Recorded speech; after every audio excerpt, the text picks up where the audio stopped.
We are on the second floor of the Sandy Spring Slave Museum here in Sandy Spring, Maryland, and we are in the Civil Rights and Slavery Room here at the museum.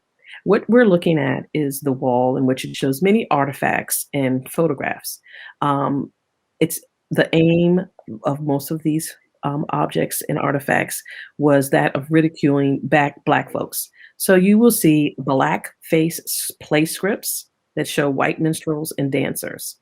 You will see Bull Durham, the tobacco advertisements, that is definitely exaggerating Black people in their features. And you also see trade cards and other items on this wall. As we move around in the room, you will then see how we have all these different implements that was used to um, basically torture people and try to during slavery. So we have all types of shackles. We have a neck shackle, which is in the frame, with a picture of two men that shows you what it looked around the person's neck. We also have, with on the wall, as you see, hand shackles, leg shackles. We also have on the floor another shackle that would go around your leg. Um, and it had a ball, like a ball and chain, and it would be attached to the person. These are other things just to, continue to try to control people. Also, a whip that's hanging on the wall. And we also have a branding iron, which is kind of standing in the middle of by the wall there. So these are many different things that were used, and this documents, how horrible slavery was and how people really treated others to gain control over them of their bodies.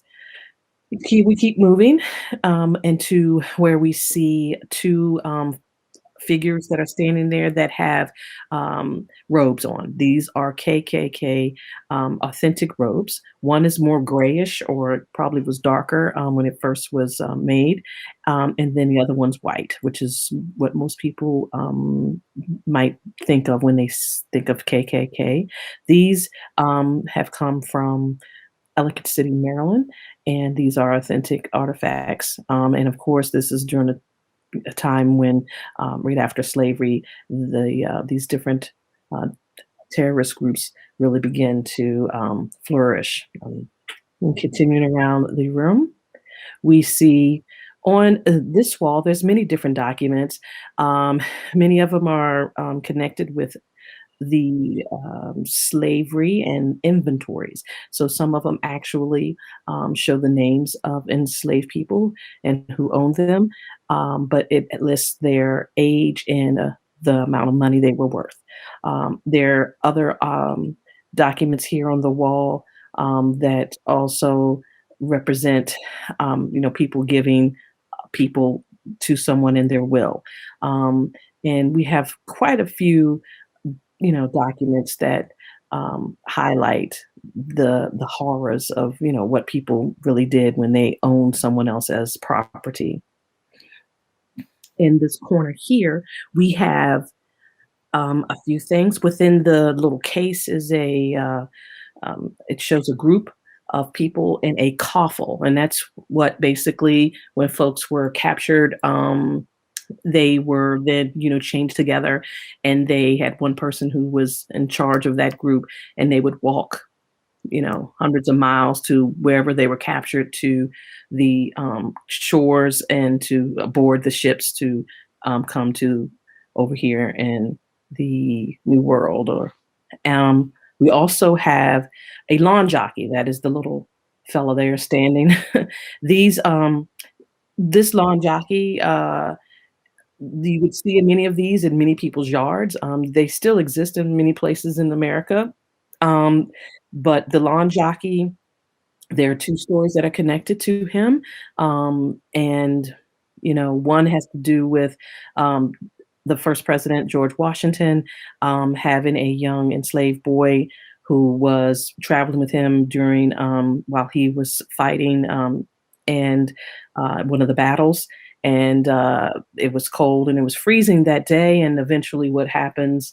The young boy wants to go with George Washington across the river, but he told him to stay and watch the horses.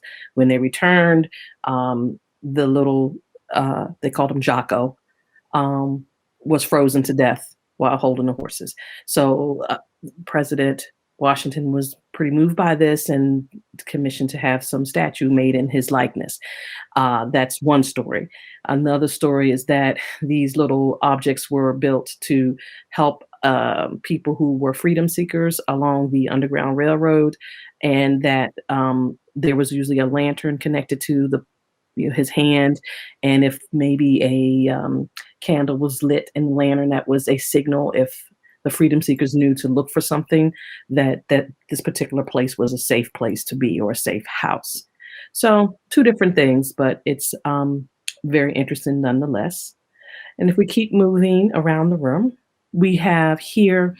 These are a few artifacts, especially those muskets that's in the case that you see there, that were used when the French were in Africa, and they were taking different Africans from the continent. So those were muskets that were used by people who were taking people by force. And the two other objects are African objects that show an enslaved woman. And we also have a door at the bottom there that is actually connected to more present time. It was at a VFW in I think West Virginia, where people were using this VW bug to shoot up and paint the words KKK on that particular door in this particular area.